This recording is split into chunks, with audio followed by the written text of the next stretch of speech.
জীবনে যত হাসি আনন্দ, যত ভালো ভালো মুহূর্ত জড়িয়ে আছে, সব কিছু জুড়ে আছে আমার এই স্কুলটা। এই স্কুলেই আমি পড়াশোনা করেছি।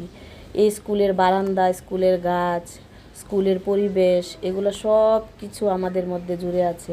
হয়তো আমরা বান্ধবীরা এখন আর দেখা হয় না, তারপর ওই স্কুলে যাওয়ার পরে সবার স্মৃতিগুলো একদম চোখের মধ্যে ভেসে উঠছিল, আমাদের হাসি আনন্দ সব কিছু। আর এটা হচ্ছে আমাদের হেডমিস্ট্রেস ম্যাডামের রুম, শাহনাজ বেগম ম্যাডাম যখন এই বারান্দা দিয়ে হাঁটতো, তখন আমরা ভয়ে চুপসে এক কোনায় দাঁড়িয়ে থাকতাম। ম্যাডাম আমাদেরকে কোনো দিন আমাদের সাথে খারাপ ব্যবহার করে নাই, তারপরও কেমন যেন একটু ভয় পেতাম ম্যাডামকে। আলহামদুলিল্লাহ সব টিচাররা এখনও আমার এই স্কুলে আছে, সবাই আছে। এখন তো ঈদের সময় বন্ধ, সেই জন্য কারো সাথে দেখা হয় নাই, কিন্তু স্কুলের প্রতিটি কোনায় কোনায় হেঁটেছি আমি, দেয়ালে স্পর্শ করেছি, কেমন যেন নীরবে চোখের পানি এসে গেছিলো।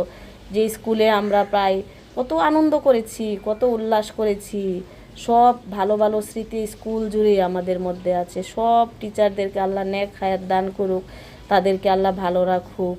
সব সময় দোয়া করি আল্লাহ যেন আমার সব টিচারদেরকে ভালো রাখে, সুস্থ রাখে। আমার জীবনের শ্রেষ্ঠ সময় হচ্ছে আমার স্কুল জীবন।